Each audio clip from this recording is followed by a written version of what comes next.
This video is going to be about the evidence for evolution. So throughout this video, I'm going to outline some of the key pieces of information that support the theory of evolution. Everything from the fossil record, comparative morphology and anatomy, embryology, DNA sequencing, and molecular homologies are going to be included in this video. So let's first start off with the fossil record. One of the key reasons why the fossil record is such a huge support for evolution is that it's our only key to the past. No human being was alive hundreds of millions of years ago, so the only evidence we have that any life existed then is the fossil record. We can use these fossils to identify DNA sequences sometimes, but also to find intermediate species that were precursors to current species that we have now. So we can actually look at the bones of older fossils and see the resemblance they have to current species on Earth. One famous example of a species now that we have many records of intermediate species for is the whale. Whales are interesting because they are mammals. They give live birth, they have mammary glands, they have lungs. They're very similar to a lot of land mammals that we see, and we actually have fossil record proof that whales are derived from a land species. Part of that is whales actually have a pelvic bone that supports that they once had legs and were land creatures that eventually regressed to the sea. And also, we have intermediate species bones that show the progression of the blowhole movement from the nose region of the face to more of the back region that we see and identify now with blowholes in dolphins and whales. This is just one of many examples of how we can use an intermediate species and fossils to support the fact that traits do evolve over time.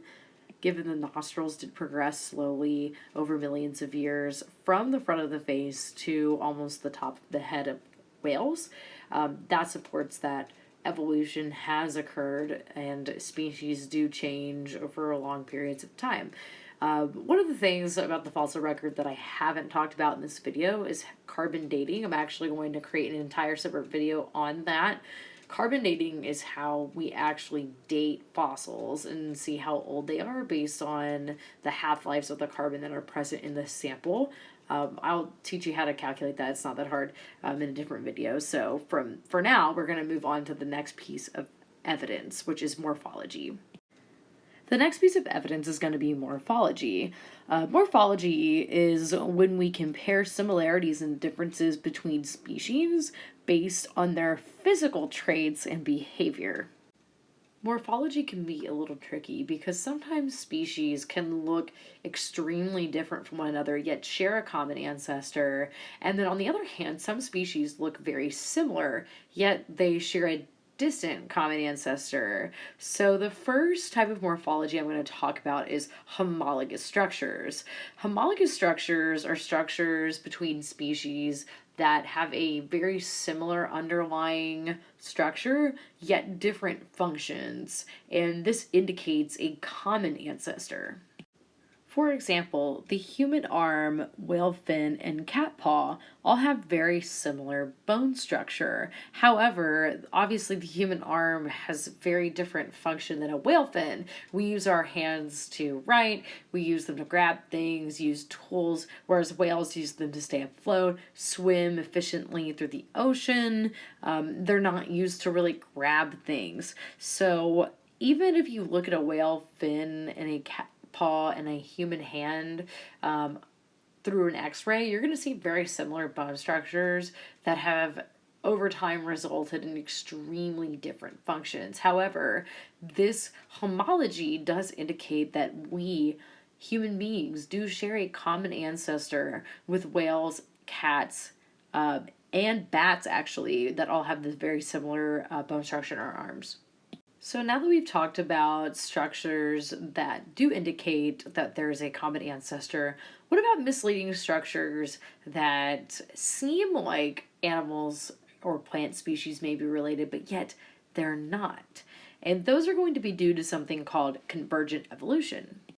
Convergent evolution is the idea that many species evolve similar traits, not because they're related, but because they evolved under similar environmental conditions. For example, many species that have evolved in the Arctic have white fur because it helps them camouflage and also keeps them warm in the cold temperatures. For example, the polar bear, the Arctic fox, and the Arctic hare all have white fur that keeps them camouflaged and warm, and this does not indicate that these species are related, but that these particular characteristics were advantageous in that environment. And these characteristics are sometimes called analogous structures. Analogous because they are similar, not because these species are related, but because they evolved under similar conditions. We will now move on to structures that represent the remains of ancestral species that are no longer useful in current species.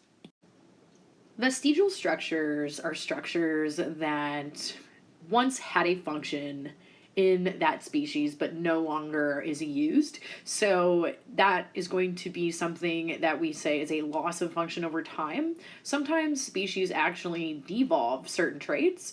For example, snakes have evidence of having hip bones, which indicates that they actually once had legs and then over time lost them. And that's indicated in their bone structure. Human beings have a organ that we all know as the appendix.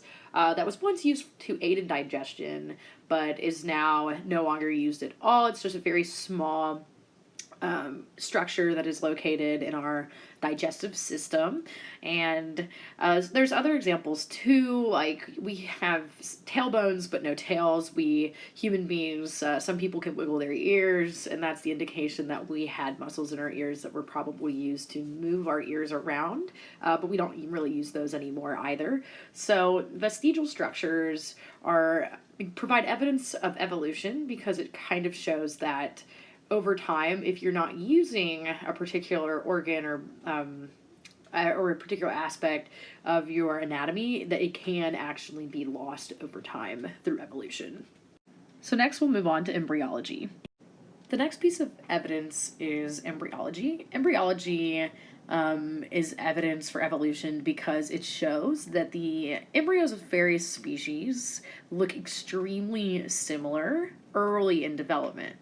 This means that around the inception period after fertilization, a lot of species from fish, humans, dolphins, cats, whatever, look very similar, and that's just because it supports that all life sort of began in a similar manner, and as certain genes in the genome of the species get transcribed and translated, you start to see the differentiation of cells, and that causes a difference in the overall development of the organism.